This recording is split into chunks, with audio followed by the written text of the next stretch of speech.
Hi, everybody, and welcome to today's installment of Align's Daily Dose of Advice. It's our way of bringing you valuable insights and thought leadership from business experts from around the world on various topics that will hopefully help you and your business. My name is Eugene Turk, and I'm the Vice President of Align.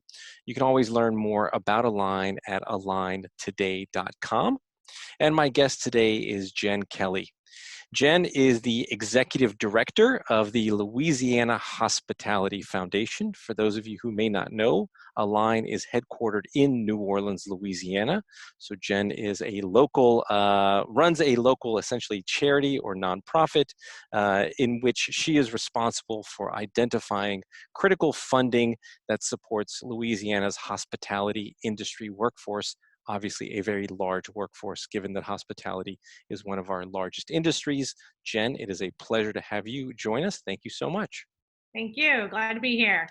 For those of you who don't know, specifically the Louisiana Hospitality Foundation has done lots of big work and big projects in terms of raising money, in terms of festivals and fundraisers for the hospitality industry. But your work was often sort of behind the scenes, helping many hospitality workers on a more personal level. And then obviously COVID-19 hit. I don't think it would come as much of a surprise to anybody that the hospitality industry, restaurants, bars, and hotels have been especially hit hard, and their workforce has been especially impacted, particularly here in New Orleans, where, again, hospitality is a big industry. So all of a sudden, I understand that your mission to help hospitality workers in times of crisis had mushroomed into a much bigger role and more importance. Furthermore, for those of you, again, who don't know, New Orleans was one of the first virus hotspots, along with New York and Seattle in this country.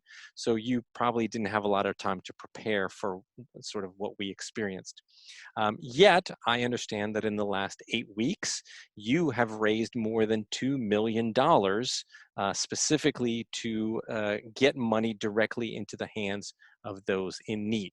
So I wanted to sort of ask the question, how were you able to focus and pivot your sort of efforts so quickly in response to what we've experienced here with the COVID crisis?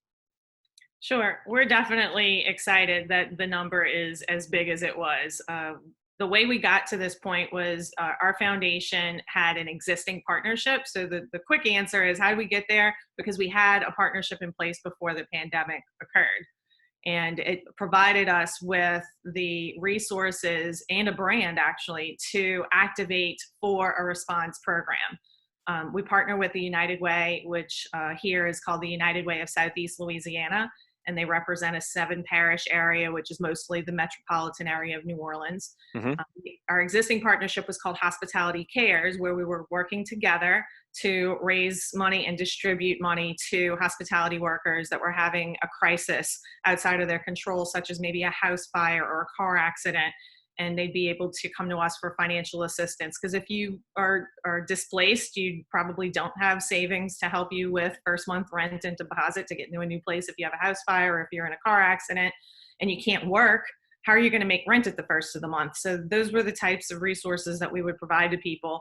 And with the new partnership and the expanded resources between the two organizations, we were able to put a program in place that allowed hospitality workers that were immediately being laid off and let go and hours cut all across the community to have the ability to apply for a one-time award that can help hopefully patch the gap between other resources. In fact, when we launched this program, there were no stimulus checks. People were trying to apply for unemployment. People who have never experienced unemployment insurance were trying to navigate systems that weren't supporting them because of other issues with computer systems being dilapidated. So our help was timely. It was it's $500 isn't going to make anybody's problems go away, but to be able to give someone a $500 check when they have no idea where the rent or the electric bill is going to get paid from, it's definitely providing hope in the community. Right, and you're giving lots of people $500 Yes, checks. yes. And so I also understand, so, like most nonprofits, you have a board of directors. Your board is made up of largely hospitality business owners who they themselves and their businesses have been impacted by this crisis. And I also understand that you have a minimal staff, like many nonprofits. You have a small staff in order to keep your operating expenses low. How were you able to sort of expand your capacity given the number of people that have been impacted by the crisis so quickly in order to meet that enormous need? I have to say that, the way, because we're a small shop, we've always depended on our network of resources. And that's been what has allowed us to be able to handle. I mean, we have handled over 6,000 applications, I believe, between the two rounds that we did. We did an initial round when we started fundraising, and then we had this lovely problem of more money than applications. So we were Hmm. able to open the program for a second round. So the only way we were able to handle that much administrative work was through the resourcefulness of our partners. So along with our team, myself and volunteers, and an army that was reallocated from United Way, we've been tackling this project on a daily basis since March 20th, I believe, is the day that our first application went live. But again, the success for, I'm sorry, the model for the success that we're having is based on the fact that we have trusted partners. Right. And you're calling upon those partnerships and relying upon them to meet those needs. Definitely. And so what are you doing now? I mean, obviously you're kind of in the throes of now distributing the money that you do have. The money's not going to last forever and it's going to run out. And so what kind of action plans have you put in place, or what do you recommend that other nonprofits be thinking about in order to ensure stability and sustainability in your organization? Yeah, so that $2.1 million that's been raised is dedicated to response program, and it's going to be distributed by the end of this month. So Oh, moving forward, we are still fundraising for the sustainability of our work. Our bills aren't going away either, and we've had to get creative because the majority of our fundraising historically comes from special events, and hmm. the traditional model of a special event is not in our future. So we've adjusted our fundraising strategy, but more specifically of our programming work, what I wanted to bring up with this question is that we're going to do what's called a program review. Some charities or businesses might do a mission review, and I don't think that that's necessary. We believe that our mission is still relevant. Hmm. However, the way that we ran our programs pre-pandemic is probably not going to align with what the next 3, 6, 12 months may look like for our Louisiana hospitality industry. So we formed a committee to do what we call a program review, Hmm. where we're going to look at how are we helping the people that we're dedicated to helping. What are the process changes that need to change, because all the administrative processes need to be revised, rethought. People may not have access to technology to communicate with us, which has been a big hurdle since since the stay-at-home order has been in place. Everything that we've been doing that's public facing, we've always been concerned about, what access does the public have to internet and website and technology, and we've been looking for partnerships to fill those gaps. So far so good. But to recap my answer, we're doing what I consider a program review, which is a sit down, deep dive into how do we help people and what is the administrative process behind that. And then outside of that, once that comes together, we'll refine our communications. Yeah, so essentially your mission stays the same, but you're reevaluating your business model of how you provide the services and goods and products and value to to the beneficiaries of your organization. Yes, and Um, it's worth adding that we're in that process, not necessarily part of that process, but continually reevaluating our budget also. Because the way we built our operating budget, some of our expenses are fixed, but there's ways that we're going to have to adjust that budget to support that programming.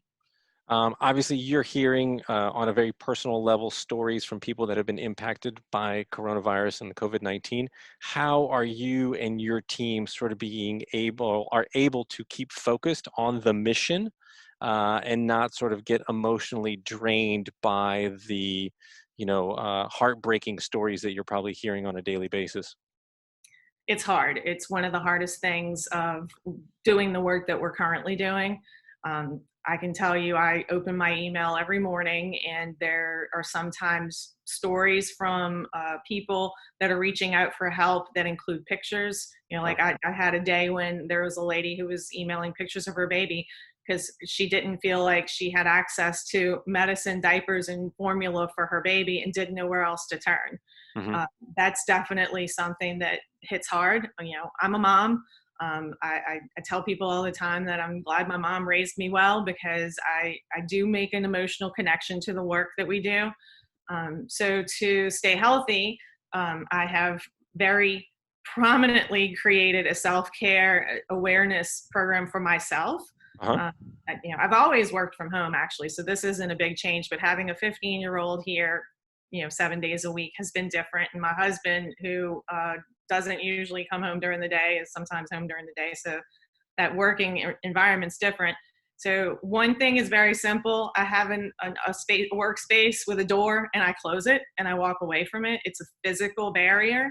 The laptop that I use, that I also use to pay my bills, I try to minimize my non-work use of the laptop so that I can mentally disconnect from work sometimes and focus on family and other things that I stay busy with.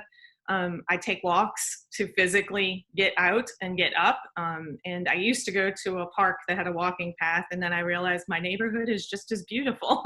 And I don't have to do anything except for go out the door. So as long as our weather stays cooperative, that's been a big part of my self-care. And then one other thing I wanted to mention, I have a mentor. I do recommend everyone to have some sort of mentor or person that you trust and knows you not only professionally, but also personally. Hmm. And phone calls with my mentor have been really grounding and helpful. And I'm grateful for the relationship that she and I had put in place a couple years ago. That's fantastic. Jen, well, I just want to thank you for the work that you and the Louisiana Hospitality Foundation do and are continuing to do and will continue to do in the future. Thank you very much. And also thank you for joining us and sort of sharing your story of how you guys are helping some of the most needy in our community. If you'd like to learn more about Jen and her organization, you can go to her website at louisianahospitality.org. Again, if you'd like to learn more about Align, you can go to aligntoday.com. And we hope that you will join us on our next daily dose of advice. Till then, thank you very much, and we hope that you make it a great day. Thanks, Jen. Thank you.